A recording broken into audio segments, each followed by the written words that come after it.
सर्व लहान भक्तांना सप्रेम जय गुरु। आज आपण रुक्मिणीचं माहेर कौंडिण्यपूर इथे आहोत। श्री विठ्ठल रुक्मिणी संस्थान कौंडिण्यपूर इथे आहोत। आज आपल्याला आर्वी येथील एक गृहस्थ मिळाले। मूळ गाव त्यांचं जळगाव आहे।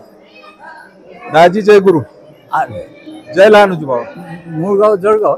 हो, तुमचं नाव सांगा पूर्ण। माझं नाव शेषराव भोयर।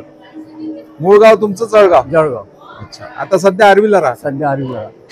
तर तुमच्या जीवन प्रवासात श्री संत लहानुजी बाबांचे आलेले अनुभव सांगा तुम्हाला। मी तिथे पटवारी होतो। बरं।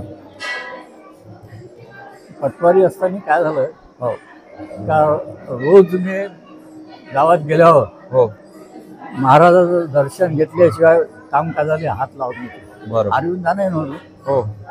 एक दिवस काय झालं, इथं मीटिंग असल्यामुळे मी सकाळीच आर्वीला टाकरखेडला गेलो आणि दर्शन न करता गाडी ठेवून दिली बाजूला आणि दर्शन न करता कामकाजाला सुरुवात केली। बरं।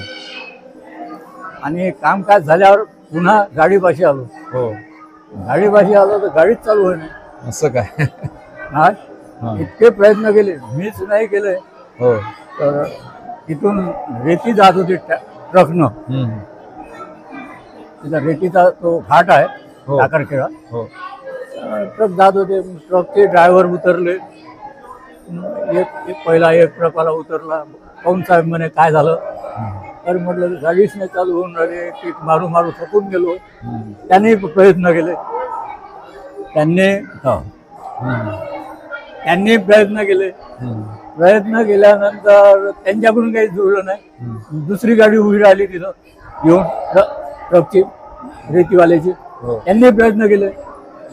मग शेवटी ते गाडी महाराजाच्या मुख्य दरवाजावर आणली, दर्शन केलं आणि मीच ते गाडी चालू केली एका किटनं।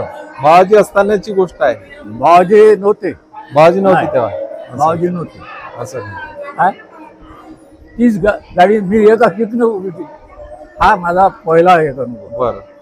दुसरा एक अनुभव असा आला, महाराज जिवंत असताना पहिला हो। आणि जिवंत असतानाचा एक अनुभव असा आला। सांगा। तिथे हे जे पटांगण आहे तिथं कपाशीचं शेत होतं। तिथं कपाशी पेरली होती। बरोबर। कपाशीच्या शेतामध्ये 4-5 वाजता महाराज मधामध्ये, त्या कपाशीच्या शेतात मधामध्ये जाऊन बसले। भोवताल येणारे जे लोक होते दर्शनाला, त्यांच्या भोवताल बसले। मी सुद्धा बसलो जाऊन तिथे। तर पराठीचे 2 झाडं होते। त्या 2 झाडामध्ये एक माणूस असा भोवताल, फुलीची पराठी होती ते, एक माणूस असा भोवताल बसला मध्ये। तर ज्यावेळेस महाराज उठले, मलाही माहित नाही, शेजारच्या माणसाला माहित नाही, एक मेंढकी काय, एक सर्प माझ्या पराठीच्या झाडाच्या बुडाशी नव्हता। एक मेंढकी त्या सर्पाला फोडून राहिली होती। ते मेंढकी तिथं, आमचं तिकडच्या माणसाचं लक्ष नाही, माझंही लक्ष नाही, आम्ही बसलो। महाराज जेव्हा उठले तेव्हा आम्ही उठायला गेलो, ते झाड हललं। जसं झाड हललं तसा तो सर्प एकदम, म्हणजे कोण्याही तासातून जरा गेलं तर मधातल्याच तासात जाऊ शकते त्या फुलीच्या पराठीतला। तर तो सर्प एकदम महाराजाच्या अंगावर गेला। असं काय?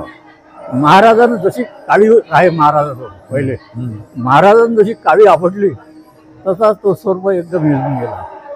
काय, मग महाराज निघून गेले, मग लोकही निघून गेले। आम्ही 2 लोक तिथं थांबून, आम्ही खूप माती टाकली त्याच्या तोंडावर, जिवंत आहे का मेला।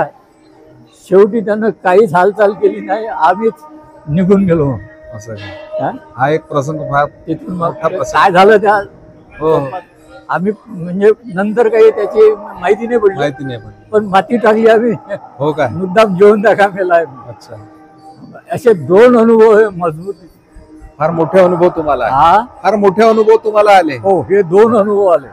पाहता आज योगायोगानं काय झालं की आज आपण इथे कौंडिण्यपूरला भेटलो। हे कौंडिण्यपूर संस्थान आहे।